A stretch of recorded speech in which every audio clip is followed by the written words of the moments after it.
Welcome to Inside Country. I'm Chaz Hay. We've got another terrific music-filled show for you this week, beginning with a lady who really is a musical legend and still creating great new music. Emmylou Harris has released 24 albums over the years, everything from traditional country to alternative country rock.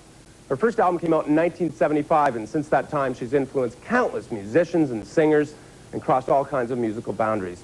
She's ahead of the game again this time with a new album called Wrecking Ball.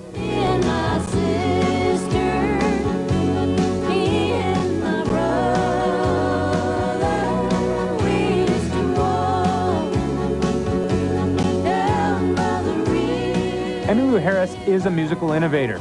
She has transcended all genres, achieving success in country, folk, pop, and now alternative. Her entire career has been based on making the record that she wanted to make at the time. Because of her widespread appeal, she has had the luxury and freedom to do just that. I want to do what is exciting and interesting to me. If that meant making the same kind of record twice in a row, I would do it.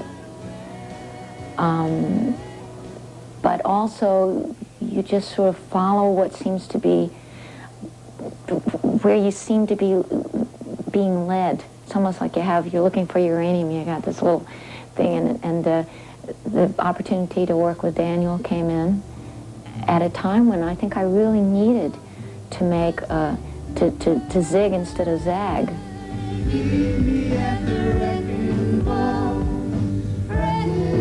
For her latest album, Wrecking Ball, she collaborated with producer-artist Daniel Lanois. Originally from Hamilton, Ontario, Lanois has released 2 solo albums, but is probably best known for his production work with some major acts, including U2, Bob Dylan, and Peter Gabriel. I think I'd probably heard his name before in association with U2, but hadn't really, made any kind of connection. And then I heard his solo album and the Dylan Oh Mercy album around the same time. And those 2 albums got me really excited about music. I really loved them. And then I said, well, I know he's worked on other stuff too. And I, discovered the Yellow Moon album with the Nevilles and the Robbie Robertson album, the Peter Gabriel, the work that he did with him.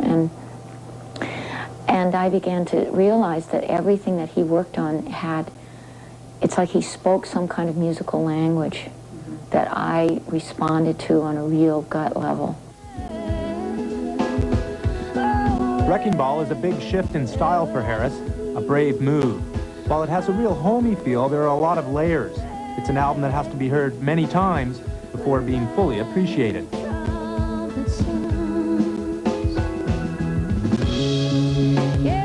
I think that there's a real organic, raw quality to it on one level. And then there's this amazing atmosphere that's also happening that weaves in and out of it, which is a pretty evocative blend.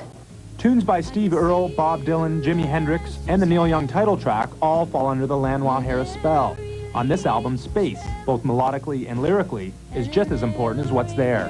Yes, you're right. I like the spaces that are left for people to put their own interpretations, because it's like poetry, or a painting can have different meanings, to different people.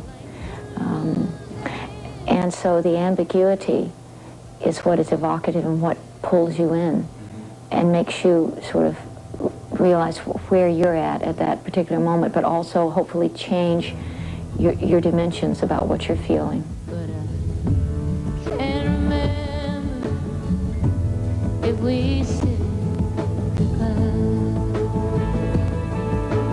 Even something as specific as goodbye.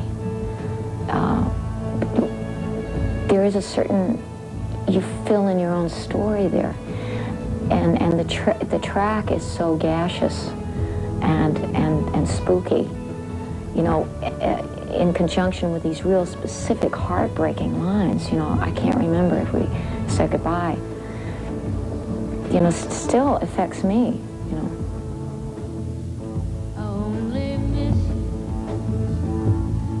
It's a testament to the artist that more than 20 years into a career, she's still on the cutting edge. She's had 7 #1 hits, 27 top 10 hits, earned 6 Grammys and sold millions, and has always zigged while others zagged.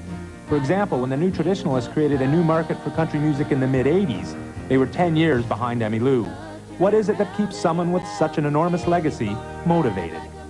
Oh, it's still the same thing, to get excited, to find that phrase, and that to hear that particular instrument play that particular line in conjunction with this particular phrase. The infinite possibilities that can occur in the studio, in which you're creating something from the ground up that's going to affect you emotionally and hopefully affect other people. It's like searching for nourishment, but it's a spiritual nourishment, you know, that comes through music. See what you lost when you left this world. This sweet old world. See what you lost.